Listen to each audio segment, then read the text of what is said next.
গ্রামে থেকেও শহরের মতো জীবনযাপন করা যায় এখন। যুগের পরিবর্তন এটাই। বিদ্যুতের ব্যবহার ছিল না যখন, দিনের বাজার দিনেই করে খাওয়া হতো সন্ধ্যায় হারিকেন লম্প জ্বালিয়ে। এখন শহরের মতো করেই মানুষ মাছ মাংস কিনে ফ্রিজ ফেলে ভরিয়ে। মাছের বাজারে চলে এসেছে আমরা মাছ কেনার জন্য। তো এখানে দেখেন বড় বড় রুই মাছ, পাঙ্গাস মাছ। এই মাছগুলোর ওজন অনেকটাই বড়, প্রায় হচ্ছে 3-4 কেজি ওজনের মাছ। এখানে শিং মাছ আছে। মাছের বাজার থেকে আমরা চলে এসেছি সবজি বাজারে। বিভিন্ন ধরনের সবজি কেনা হবে। আমি আর আমার একটা ভাইয়ের মেয়ে চলে এসেছি বাজার করার জন্য। এখন তো প্রায় 1 মাসের বাজার অনায়াসে করে রাখা যায়। বাজারে তো প্রতিদিন আসা সম্ভব নয়, তাই তো বিভিন্ন ধরনের সবজি মাছ এইগুলো কিনতে চলে এসেছি। তো দেখেন এইগুলো হচ্ছে বরবটি। কতটা টাটকা এই সবজিগুলো দেখেন। বিভিন্ন ধরনের সবজি আছে এখানে।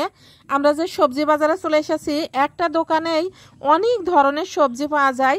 এই যে পুঁই শাক, লাল শাক, বেগুন, কাঁচা কলা, পটল, কচু, মূলা, ফুলকপি, বাঁধাকপি, গাজর, টমেটো, চাল কুমড়া, বিভিন্ন ধরনের সবজি। কারণ শীত না এসেই 12 মাসই বোধহয় শীতের সবজিগুলো চাষ করা হয়।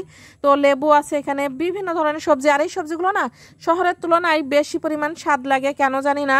সবজিগুলো একদমই টাটকা, মানে জমি থেকে তুলে নিয়ে আসে, যার কারণে সবজিগুলো কোনো ছেঁচে যায় না। ওই কারণে বোধহয় বেশি স্বাদ।